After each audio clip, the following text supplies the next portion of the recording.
नमस्कार, मी जगदीश देशमुख. जेम विशेषमध्ये आपल्या सगळ्यांचं स्वागत. शिवसेना पक्ष आणि चिन्हाबाबत आजची सुनावणी पार पडली. काय घडले आजच्या सुनावणीमध्ये पाहूयात.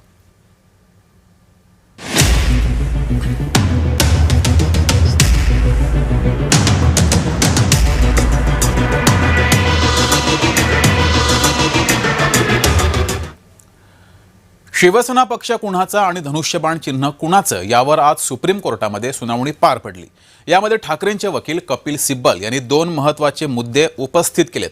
मुद्दा क्रमांक 1, पक्ष शिंदेंना देण्याचा अधिकारच मुळात निवडणूक आयोगाला नाही, आणि दुसरा मुद्दा पक्ष घटनेचा. एकीकडे एकनाथ शिंदे म्हणतात एकसंध शिवसेनेची पक्ष घटना लोकशाहीला धरून नव्हती, मग त्याच पक्ष घटनेअंतर्गत दिलेलं गटनेता पद शिंदेंनी कसं स्वीकारलं असा प्रश्न सिब्बल यांनी कोर्टामध्ये उपस्थित केलाय. या सुनावणीमध्ये अजून शिंदेंच्या वकिलांची बाजू ही समोर येणार आहे. पुढील काही दिवसात शिंदेंचे वकील युक्तिवाद करतील. महत्त्वाचं म्हणजे गेल्या सुनावणीमध्ये कोर्टानं एक महत्त्वाची टिप्पणी केली आहे. ती म्हणजे कोर्टाचा निर्णय भविष्यासाठी असेल असं कोर्ट म्हणालंय. याचं कारण म्हणजे जुलै 2022 मध्ये सत्तेवर आलेले शिंदे फडणवीस सरकार आता नाही आहे. त्यानंतर ऑक्टोबर 2024 मध्ये निवडणुका झाल्या आणि देवेंद्र फडणवीस मुख्यमंत्री बनले. म्हणजेच शिंदे मुख्यमंत्री होते त्यावेळची विधानसभाच आता अस्तित्वात नाही आहे. त्यामुळे तेव्हाच्या आमदारांना आता अपात्र ठरवून काहीच होणार नाही आहे. एक शक्यता मात्र आहे, जर सुप्रीम कोर्टानं पक्ष पुन्हा उद्धव ठाकरेंकडे दिला तर एकनाथ शिंदेंची मोठी अडचण होईल आणि 2029च्या निवडणुकीत मोठा अडथळा हा निर्माण होईल.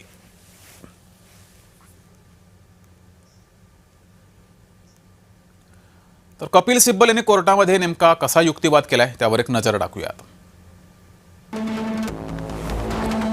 एकीकडे शिंदे म्हणतात 2018ची पक्ष घटना ही अलोकशाहीवादी आहे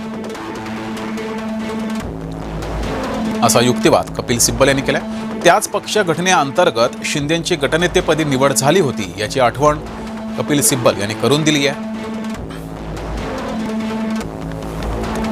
ते पद लोकशाहीवादी पण पक्ष घटना मात्र अलोकशाहीवादी असं कसं होईल असा सवाल कपिल सिब्बल यांनी उपस्थित केला. जर शिंदेंची निवडच लोकशाही विरोधी होती तर मग सगळंच लोकशाही विरोधी आहे असं सुद्धा युक्तिवादामध्ये कपिल सिब्बल यांनी न्यायालयामध्ये भूमिका मांडली आहे. तसं करणं शिंदेंचा संधी साधूपणा होता असं सुद्धा कपिल सिब्बल यांनी म्हटलंय.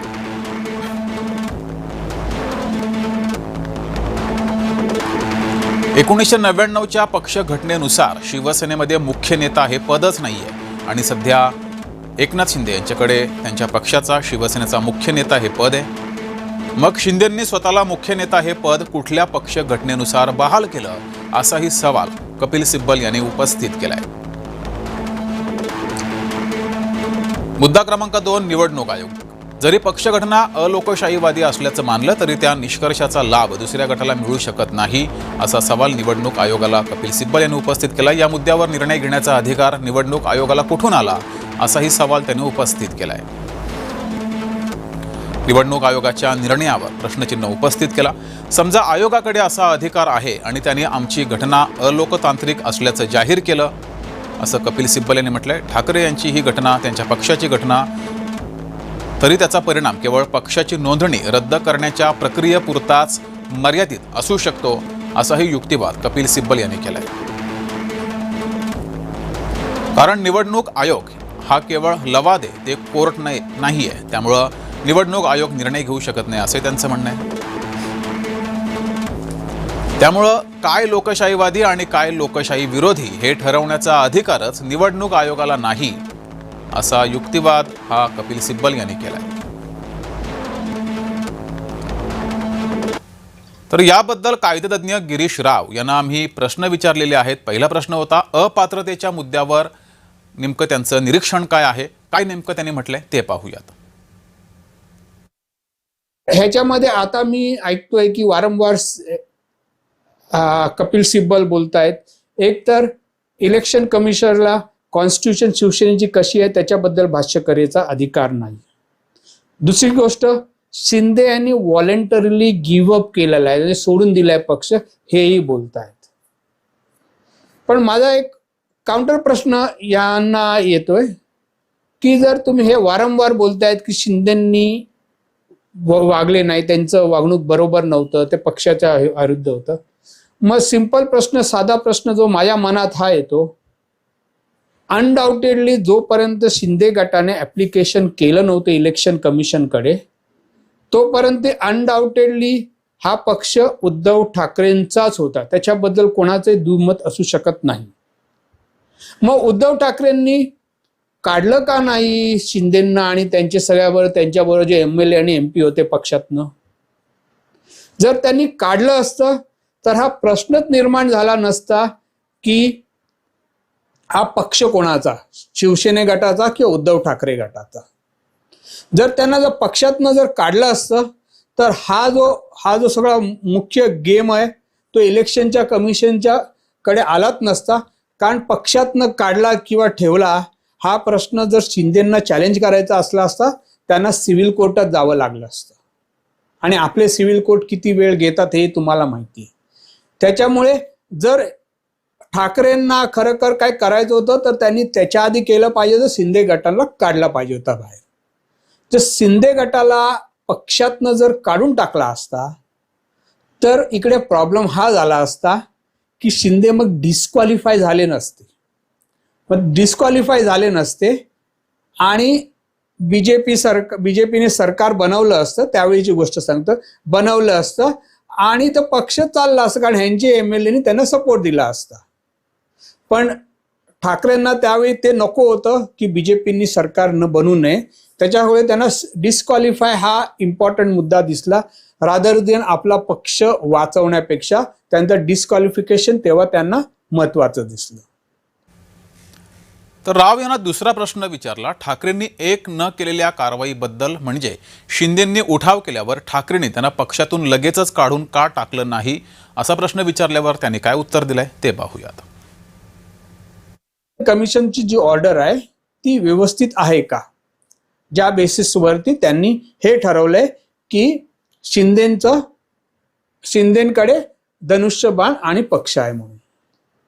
आता जेव्हा गोष्ट ह्याच्यावरती येतं पक्ष कोणाचा ठरवायच्यासाठी, तेव्हा साहजिकच कोणाकडे जास्ती मेंबर आहेत किंवा जास्त मत आहेत त्यांच्याकडे हा पक्ष असला पाहिजे, कारण आपण जेव्हा डेमोक्रेटिक प्रोसेसची बोलतोय.